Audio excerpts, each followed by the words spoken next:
Giving in to the Puppet Master Part 2.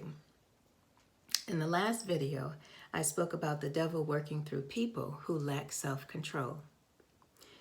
1 Peter chapter 5, verses 8, it says, "Be alert and of sober mind. Your enemy, the devil, prowls around like a roaring lion, looking for someone to devour." I also read the definition of drunk, which is affected by alcohol to the extent of losing control of one's faculties or behavior. I also mentioned in the last video that alcohol is not the only thing that can make us drunk. Other things are food, our mouth, and our thoughts.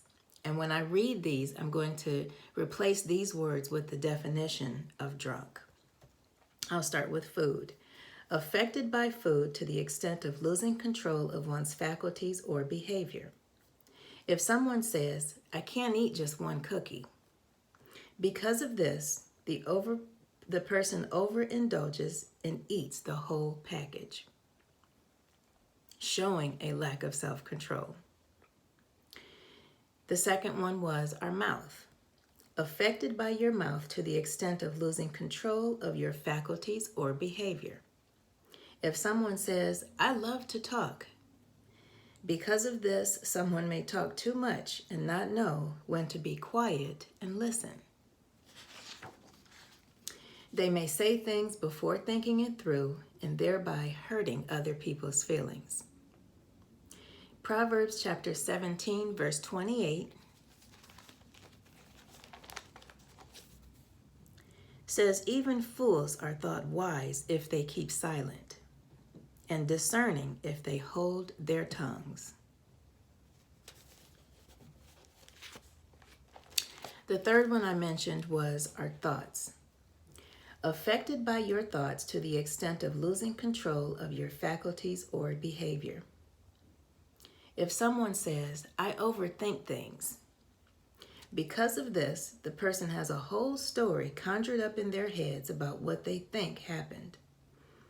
All the pieces fit together of why I think someone is having an affair. I'm going to act on it. I'm going to confront that person with my truth, which is what I believe because it came from me. In Proverbs chapter 21, verse 2, it says, "A person may think their own ways are right, but the Lord weighs the heart."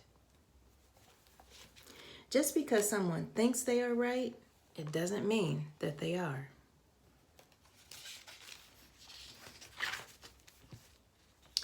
The puppet master, also known as the devil, is a spirit who works through people. God is also a spirit who works through people. He is a good spirit who wants us to choose him. He doesn't manipulate us nor try to force himself on us. He doesn't try to trick us into believing he's the truth, because he is the truth, whether we choose to believe that or not. My encouraging scripture is going to be in Galatians chapter 5, verses 22 to 23.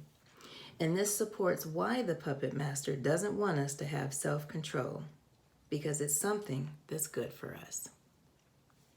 So Galatians 5, chapter 5, verses 22 to 23.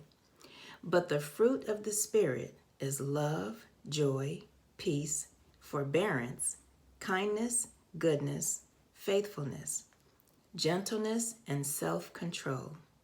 Against such things there is no law."